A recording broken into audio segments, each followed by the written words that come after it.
She said it in court, and we all gasped because we couldn't believe it. He's the former Bachelor who says he was targeted by a woman who faked a pregnancy. I have done nothing except get pregnant by the Bachelor! I talk with Clayton Echard to get his side of this crazy story.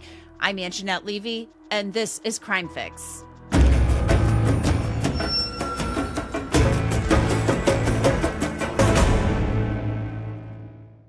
When Clayton Echard starred on season 26 of The Bachelor, he knew it would bring him some notoriety and attention. He gained some fans, but he also got some attention that no one would ever want when a woman contacted him online after his star turn on the show and said she wanted to work with him.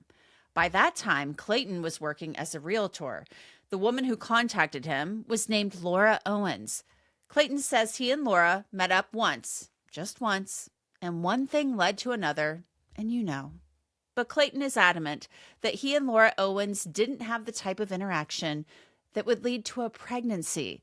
Clayton says after he rejected Laura's desire to date him, Laura claimed she was pregnant with his baby. She wasn't, despite the claims she's made as recently as last year. Take a look. I know. This is so inappropriate. I asked for you because I said I didn't know if they were real or not. I really still don't even know when they put all their guns drawn on me. I'm sorry. This is so. Hey, just two, Mikey and you said 4, 6, 8. There's going to be a report to the county. You guys realize that, right? This is before 7 o'clock in the morning. I know. And they have their guns. I mean, I've literally never even seen a gun in my life. Whatever the hell that is. Laura, it's part of our job. Just release You know what? It's not even 7 o'clock. I have done nothing except get pregnant by the Bachelor. Okay? It's not like I've gone and killed somebody. All I did was get pregnant by the Bachelor. It's not like I've gone and killed somebody. Those were the words of Laura Owens standing in her parents' home as Scottsdale police executed a search warrant in early 2025. But a judge had already determined she was never pregnant, and a grand jury had already indicted her for. Now, that was Laura Owens, as Scottsdale police were executing a search warrant at the home where she lives with her parents in early 2025. That statement came months after a judge had determined in a civil trial that Laura Owens had not been pregnant with Clayton Echard's child. That judge referred Laura Owens to the Maricopa County Attorney for investigation because the judge believed that Owens had committed fraud and perjury by lying under oath, and the judge believed that Owens had tampered with evidence. In 2025, a grand jury indicted Laura Owens on 7 charges related to allegations that she committed a fraud when she lied about being pregnant with Clayton's baby. Lying under oath. The chasm between what she said and what the evidence proves isn't just a gap, it's an abyss, and the criminal justice system is finally measuring its depth. Picture a prosthetic pregnancy belly, a silicone device you can buy online for $100. In Laura Owens' legal strategy, that prosthetic was the most important piece of evidence in a court proceeding, a physical object designed to rewrite reality. She wore it like a shield in civil court. When she got caught, she presented its existence as if it were a minor detail, but prosecutors say the story is much bigger than one fake belly. The 14 felony counts and the overwhelming digital record reveal a and then lied about it under oath. Laura Owens was indicted by a grand jury a second time in November 2025 on allegations she did the same thing with a second man. Laura Owens has pleaded not guilty. Gregory Gillespie, whom she dated briefly in 2021. Prosecutors say she claimed pregnancy after he ended things after the third date.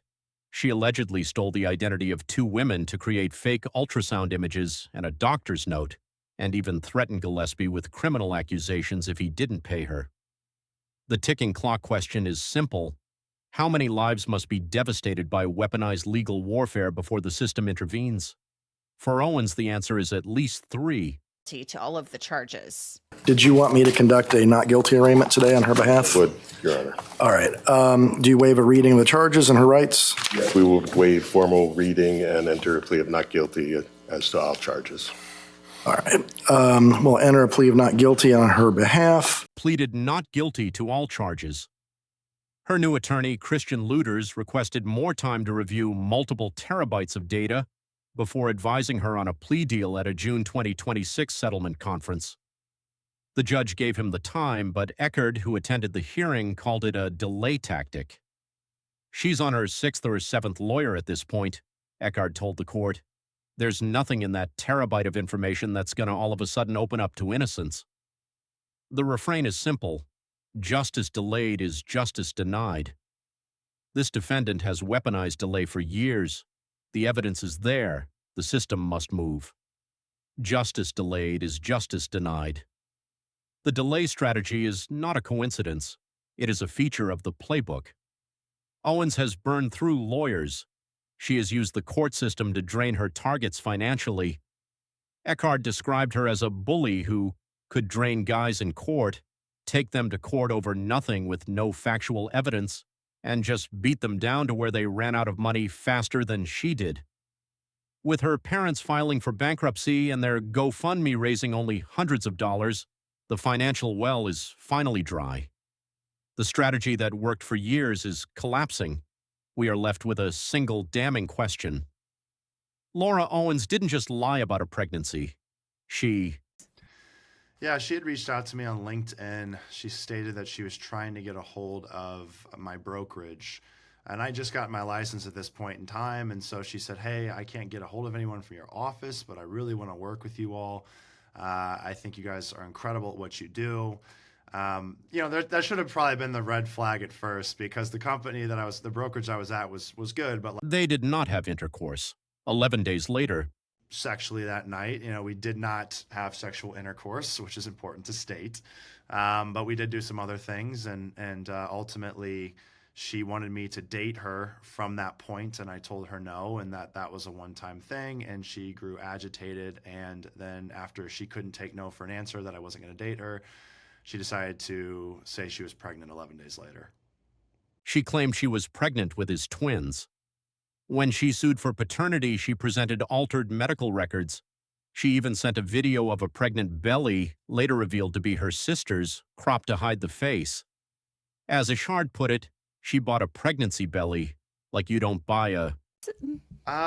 Yes, but here's the thing, and this, unfortunately, from my past, when I played football, there's a term that's called trapping, and it's when a woman essentially says she's on birth control, or maybe either she is or she's not, but then she ends up getting pregnant by a guy who might be a first-round draft pick or might have money. And so it was something that I had seen happen to my former teammates that made it to the NFL, where women are like, yeah, I'm on the pill, and then they became pregnant, and then now they get money from that athlete. And so I thought she did the same. Fake pregnancy bump unless you're trying to fake a pregnancy. I believe she knows. Well, I know she knows she's faking it. She bought a pregnancy belly. Like, you don't buy a fake pregnancy bump unless you're trying to fake a pregnancy. So she knows. She just never faced accountability, so she can't take a single ounce of responsibility. Investigators found receipts for that prosthetic belly in her possession. The civil judge who presided over the paternity case referred Owens to prosecutors, citing serial fabrications. It was a pattern, not an isolated incident. In November 2025, a grand jury indicted Owens on 7 additional felony charges involving a second man. Yeah, I've heard from some little birdies that there's been some type of evidence found similar in that nature. I mean, I can't say with full certainty. I've not seen it, but she didn't know that live stream wherever she first got called out for having a fake belly bump. Neither of us knew it was being live streamed. So when she's shifting it all around, we had an audience that was watching of like 10,000 people apparently that are like, bellies don't move like that. And so, yeah, there's been apparently receipts and such that have been found. Altered medical records, committed perjury, forged documents, and stole identities to target men. She felt slighted her. She weaponized protective orders and paternity suits as instruments of harassment. The damage is measured in hundreds of thousands of dollars in legal fees and years of psychological warfare. The criminal case is moving forward, but the trial date has been pushed back repeatedly. As you consider the evidence, we invite you to look at the Maricopa County Attorney's press release announcing the second indictment. It is a public record that details the charges with cold precision. Ask yourself this direct question in the comments. At what point does a pattern of serial deception and legal manipulation cross from a civil dispute into a prosecutable crime? Because in this case, that line was crossed years ago. If you found this breakdown compelling, like, share, subscribe, and hit the notification bell for Project Cold Case. We follow the evidence so you don't have to. Yeah, she said it in court, and we all gasped because we couldn't believe it. She's like, well, yeah, I might have altered them, but just a little bit. And we were all like, oh, just a little bit. What does a little bit mean? Yeah, just a little bit, a little smidge. I just changed my, it was my sister's ultrasound, and I made it mine. She didn't say that, but she did send a video to me of a belly that her dad was touching in the hospital, and it was her sister's belly, but she cut off from here up, so you couldn't see the face. Weaponized court system. Before we go deeper into what the documents actually show, make sure you're subscribed to Project Cold Case, because we don't just cover the story, we follow the evidence. The narrative in the courtroom was straightforward. A woman abandoned, seeking child support. But the narrative buried in the digital forensics tells a completely different story. Clayton Echard, the former Bachelor star, met Laura.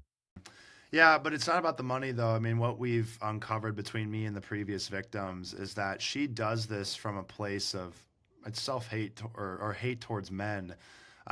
When men reject her, she decides to try to destroy them to make them feel as badly as she feels. It's also a self-love component. I think she lacks a ton of self-love.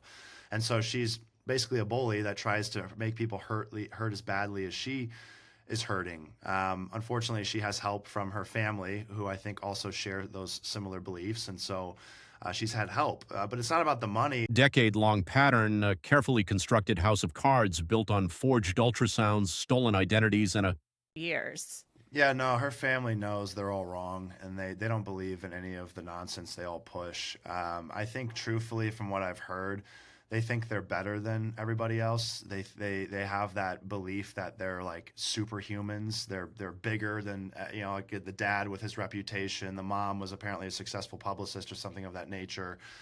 So they kind of turn their nose up to the common folks. That's really honestly like what they think they're just better than most people. And so, yeah, no, they don't. They for that reason, they think they're invincible. And for the longest time, they had influence and money. And so they could get out of a lot of BS, and they could create a lot of